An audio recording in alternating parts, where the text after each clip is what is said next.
Tall Grass Lane here. FlossTube Adventure number 23 is up, and I'm glad you could join me. I wanted a way to display my cross-stitch finishes without necessarily having to fully finish them first. And this was the result. So what I did was, I'm going to pan down here, I used, these are from IKEA. So this is it's almost like a washing line type of deal. And then you buy a package of hangers as well. And it comes with these type, and then also the sort of twisted, almost S-hook type hangers.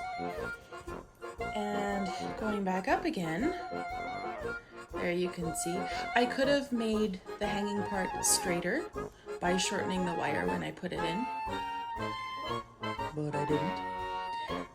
I'm just going to move a bit closer now, so you can see up close. Now as they hang for a while, they're starting to, let's see if I can point, they're starting to bow a little bit there. But I figured that's an easy fix. All I need to do is stick a bit of stiff cardboard behind there, and then it will stay straight.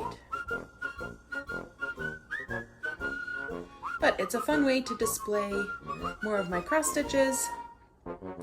And I decided I didn't want to worry about matching. I didn't want to worry about making it look like all the same style. I just wanted to see the things that I've stitched because I love the way they look.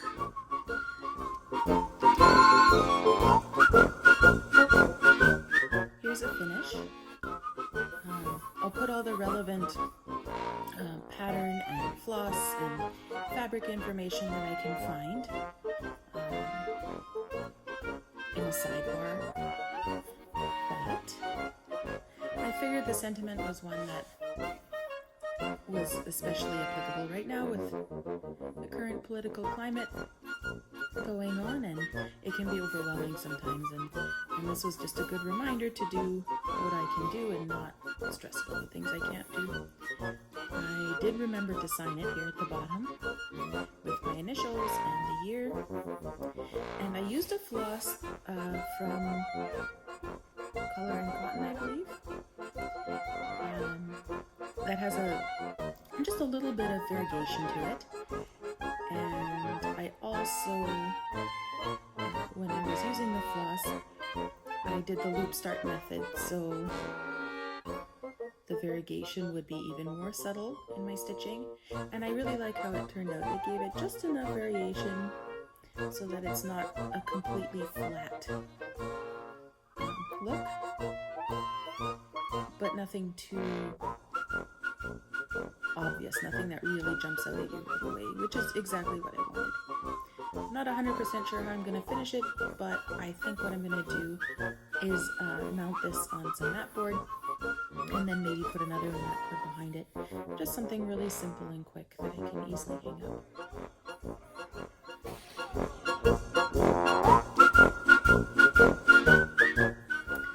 Time to show you some Long Dog samplers. So this is their pandemic sampler. I figured there has been a lot that's been awful about the pandemic, and of course I've been really fortunate. I haven't lost anyone close to me, but I know many people have. But I wanted to have something good to remember out of this time period. So when Long Dog Sampler came out with this chart last year and offered it for free at the time, I downloaded it, and I decided to stitch it on this variegated, lightly modeled gray fabric. And again, I'll put all the details in a sidebar or somewhere. You'll see it somewhere on the screen. And I decided to stitch the entire thing in a rich sort of navy blue. As you can see, I've been working my way across the pages. I believe this might be 3 pages worth or close to it. And it's just been fun. Even when you look at the chart carefully, you just don't see the details that start to emerge once you're stitching. So we've got a couple birds there. We've got, I'm calling this my virus with the little spikes popping off there. We've got these amazing borders that sort of really make good use of negative space. There's some fruit emerging there, and I think this is a chili pepper. I've really been enjoying stitching this. Every once in a while, when I don't want to faff about with switching colors all the time, then this is what I'll haul out. You can see I have gridded it. I just, with the project this big, I didn't want to stitch for pages and suddenly realize, whoops, I've messed something up. And for me, it's easier to keep track when I grid. But what I did do, because I'll just show you, here's the whole fabric. There's a lot of it.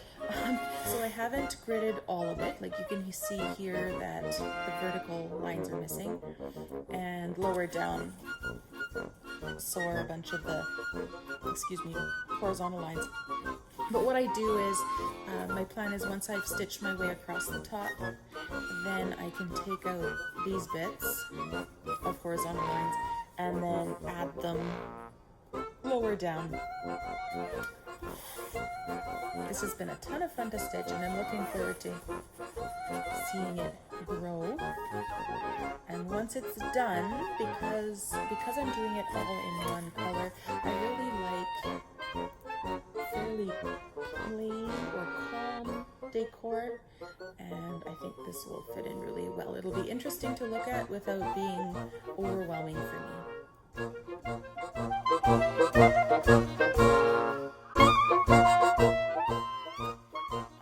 Been making project bags like it's going out of style, so I wanted to share this one with you.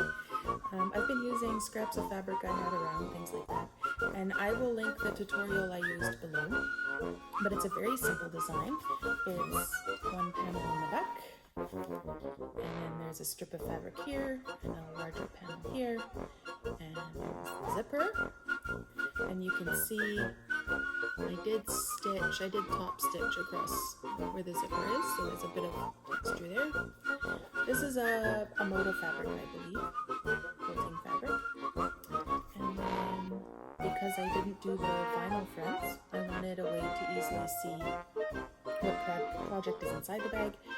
So I had these tags, these paper tags from Amazon, and I just went online, found a picture of the project, printed it out, cut it up, taped it on, and then just wrote the name of the project. So when it's sitting on the shelf, the tag tends to hang fairly visible. It's pretty easy to find what I need to find. And on the inside, these bags are the perfect size, so they easily hold the chart and fabric and everything else that you might need. And I like to line my bags with white cotton. Just makes it easier to find whatever I need to put in there.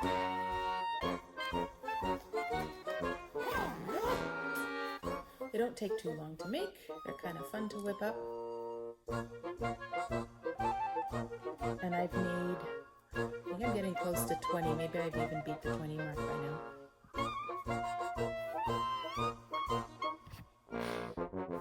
Thanks for watching. See you next time.